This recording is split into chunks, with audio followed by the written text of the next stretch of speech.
গতকালকের একটা জরিপ আমি পেয়েছি, বাংলাদেশে 100 জনের 14 জন এখনো পর্যন্ত আপা আপনি ঘাবড়াবেন না আমরা নরম হয়ে যাই এ দলে আছে। 100 জনের কতজন? 100 জনের 28 জন এখনো পর্যন্ত থালা নেওয়ার জন্য খুব তাড়াতাড়ি করছে। আমি নাম নাই নিলাম। আনন্দের বিষয়, 100 জনের 58 জন মানুষ এখন চাচ্ছে এদেশে আল্লাহর বিধান দিয়ে জমিনটা চলুক। আগস্টের 5 তারিখ খুব বেশি দিন যায়নি। এই কয়েকদিনের ব্যবধানে যদি এই অবস্থা সৃষ্টি হয়, এই জন্য আমার মনে হচ্ছে এদেশের অনেক মুনাফিকেরা বুঝে ফেলেছে বিষয়টা, এজন্য খুব তাড়াতাড়ি করছে যে থালা আমাদের হাতে দিন।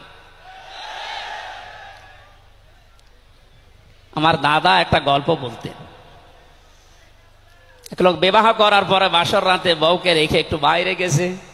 দাদি শাশুড়ি এসে বলছে, আমার কিন্তু পতি চাই, তুমি কি করবা আমি জানি না। নতুন বউ ডাক দিয়ে বলছে, দাদি শাশুড়ি আমার একটু সময় দেন, আপনার পতি হবে, অসুবিধা নেই। শাশুড়ি এসে বলছে, বৌমা আমার কিন্তু নাতি চাই। ঠিক আছে, আমার সময় দেবেন তো। দেবর আর ননদ এসে বলছে, ভাবি আপনি কি করবেন আমরা জানি না, আমাদের কিন্তু ভাতিজা চাই। কিছুক্ষণ পরে স্বামী এসে বলছে, বউ তুমি কি করবা আমরা জানি না, আমার বেবি চাই। বউ মাথা উঁচু করে বলছে, তোমরা কি সব পাগলের বংশ? আমার এখনো কিছুই হয়নি, এরপরে 10 মাস 10 দিন সময় লাগবে, তারপরে কারো বেবি চাই, কারো ভাতিজা চাই, কারো নাতি চাই, সব হবে। আমার তো সময় দেবেন নাকি?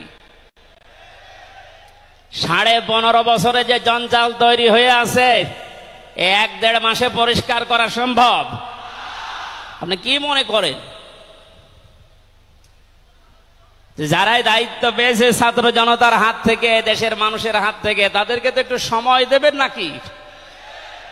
কুষ্টিয়াতে বাংলাদেশ জামাতে ইসলামের শ্রদ্ধাভাজন আমির উনি সাংবাদিকদের জানিয়েছেন, আমরা সম্মানজনক এবং যুক্তিপূর্ণ সময় তাদেরকে দিতে চাই, যেন দিনের ভোট আর রাতে না হয়। কথা বলেন না কেন? সুতরাং সম্মানজনক সময় নিয়ে তারা ঠিক ব্যবস্থা করবে।